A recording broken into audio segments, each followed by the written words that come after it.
puzzle. Battery's not included. No parking. Cherries. Gotta make them dinner. 5 months of this.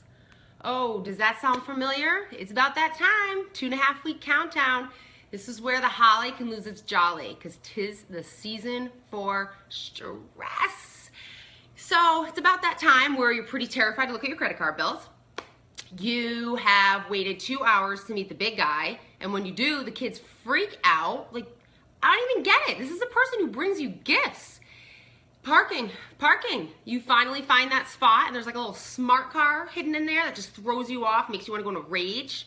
Wrapping a big gift happened to me last night. You run out, you have to like cut a rectangle out of a different piece and put it there. It doesn't match, and you're worried because you're giving this gift to the person who's like all about the presentation. And my husband almost fell off the roof twice, not once, but twice, putting up the lights. And let's not forget that elf that makes you wake up in a panic. Or, yeah, that's right, don't leave it in a light bulb. Don't leave it in a light, because you forget, and then you turn the light on, and the house could have been burnt down, okay? Fa la la la la la la la. Why does this time of year cause so much stress? Do you guys know that more people die in the ER on Christmas Day than any other day in the calendar? Because there's just a crazy amount of added pressure to have the perfect holiday season. And stress is wanting things, it's wanting something to be the way it isn't. And when you resist it, it only persists. A major cause of stress is expectations. I was so guilty of this until about a year ago, and it drove my husband crazy. He would tell me to calm down, and I don't know about you, but never in the history of telling someone to calm down if someone actually calmed down. That's just like a whole nother level of stress right there.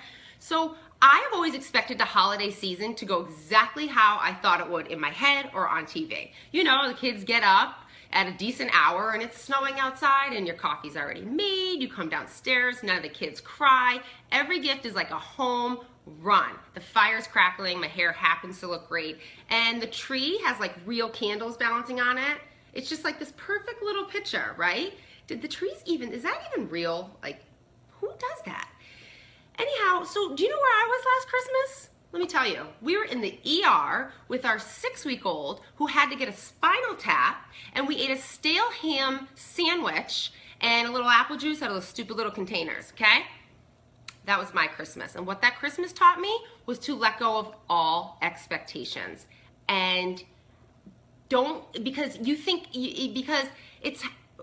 go of how you think things should go. It will only let you down. So you've heard me say, let go of all expectations, replace it with gratitude. And that's because there is something to be grateful. Even last year when we were stuck in the ER. So that's the first tip. Second tip, if you're seeing your family and you got an Uncle Eddie in there, straight out of National Lampoons, you need to mentally prepare before you get there. You got to anticipate those stressful situations and have a plan of action to relieve that stress. Like, literally prepare it in your head before you face it. And accept your family's imperfections. We all have them. Nobody's perfect. If they said they are, they're probably even more dysfunctional than they realize. Tip 3, that's 2, this is 3. Don't stop taking care of yourself. You got to continue exercising, that alone time. You can't get too busy to take care of yourself, because then when you stop doing that, that's when you get a whole nother barrel of stress. So even if it's just exercising, if you can outsource for the month, hire a cleaner, just simplify as much as possible. Because we get ourselves so stressed and worked up, but for the most part, this is interesting. Stress is a choice, whether you realize it or not, for the most part. It's a choice to overplan, overeat, overdrink, overspend, and then this causes stress, and then we just want the holidays to be over, and then that's a shame, and we all become a Grinch, and nobody needs a Scrooge, okay? So tip 4, this is worth trying, and I've done it this month because I needed it. I don't do it all year long, I do it when I really need it. Keep a stress log. Write down everything that stresses you out. You literally get to take those stress demons out of your head and dump it on a page. And the moment you write it down, you could kind of pinpoint what's stressing you out and then start taking action of how to get rid of it. So the last tip is, stay true to who you are. And don't get caught up in what everyone else is doing for Christmas. And that stress will cause you to lose perspective. And, where you value, looking good to others as opposed to doing what's true to you and your family. So do not be afraid to say no. You don't have to do everything, and you can't do everything. So going forward, my advice is pay attention to when your body feels stressed. It will tell you, you'll get those signs. And you gotta be aware when you're stressed because it's a sign you've lost the present moment. And you gotta get it back. We end up worrying about these future scenarios that may or may not even happen. And reality is, most of them won't happen. We are the ones that make the situation in our head so much worse than they need to be. So don't resist stress. Face it and take conscious action, or else our stress will never go away. The true meaning of Christmas often gets lost in this hustle and bustle of seasonal obligations, but honestly, you get to decide whether or not your holidays are stressful. And kids, they just want to be together and with parents that aren't crazy, stressed, and exhausted.